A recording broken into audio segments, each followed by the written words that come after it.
Some objections to ultracalvinism. Mencius Moldbug. June 22, 2007. Unqualified Reservations. Narrated by Skeptical Waves. Some objections to ultracalvinism. If by any chance you read this blog just for the articles, it's my duty to inform you that you are missing out on most of the fun. May not be the smartest blog on the net, but it certainly has the smartest commenters. This is probably just because it's new, and the yahoos haven't arrived yet. But it remains wondrous to me. At some point I may slacken the flow of verbiage so that old discussions stay fresh longer. I feel it's important, since is a new blog, to maintain a pretty brutal tempo, so that the site doesn't seem inviting to the wrong kind of reader. Hopefully at some point there will be a critical mass of disgruntled, speed-reading malcontents who can discipline their own ranks. There were a couple of comments on my original ultra-Calvinism post that I didn't get a chance to respond to. Rather than posting to a long-dead thread, I thought I'd bring them out here. First, commenter extraordinaire Michael, who regularly exposes the superficial threads of my flimsy autodidactic pseudo-erudition. Michael points out that, given that most of us think of the essence of Calvinism as predestination, the doctrine that God, who knows all things, knows which of us will or will not be saved, describing progressive idealists, who are universalists in the strict Christian sense, i.e., they believe we are all saved, as ultra-Calvinist is pretty strange. And indeed I am bending the usual meaning a little here. The reason I think I can get away with this is simple: if you define Calvinism in Michael's way, Calvinism is pretty much as dead as Mithraism. Is there really anyone in the world in 2007 who is seriously concerned with the Synod of Dort? Who has any strong opinions at all on the subjects of unconditional election, total depravity, the perseverance of the saints, limited atonement, or irresistible grace, the 5 points of Orthodox Calvinism? Well, actually, they do have opinions about one of these, irresistible grace. This is the general path of doctrinal evolution: unused organs atrophy, and the whole machine becomes stripped down, like white cave fish that shed their eyes.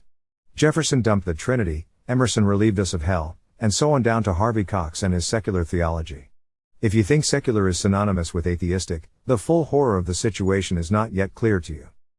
When Michael, along with, admittedly, most educated people, equates Calvinism with predestination, aka unconditional election, he is applying what in an older post I called a nominalist classification strategy.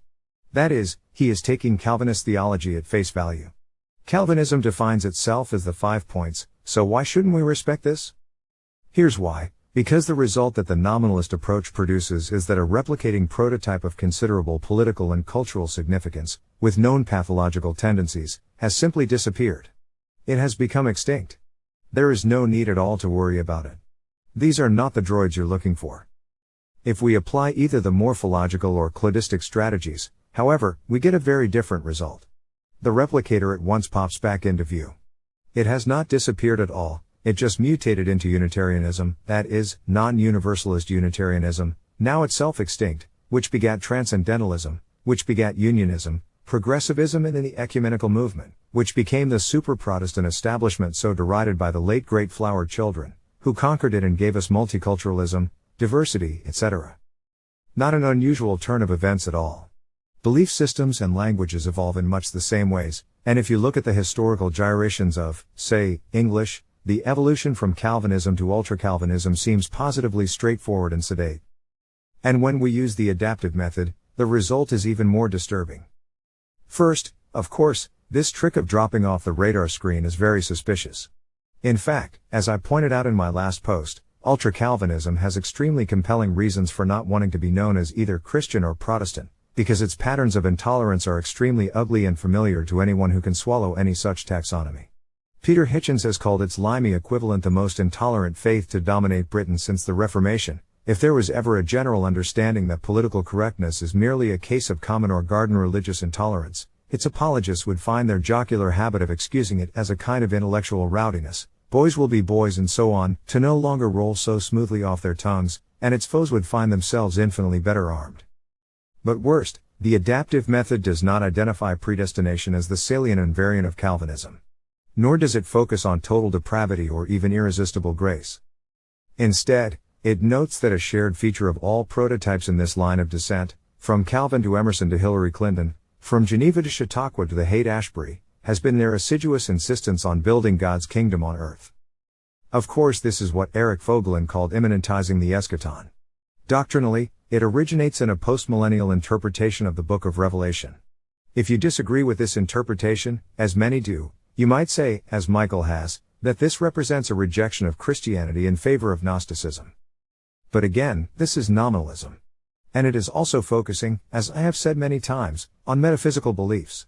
By definition, metaphysical beliefs cannot be directly adaptive, that is, they cannot by themselves create an incentive to alter the real world in ways that improve the belief system's ability to transmit itself. Whereas building God's kingdom on earth is certainly a physical action, and the belief that it is morally imperative is certainly a physical belief. And is it adaptive? Can Kobe drive the lane?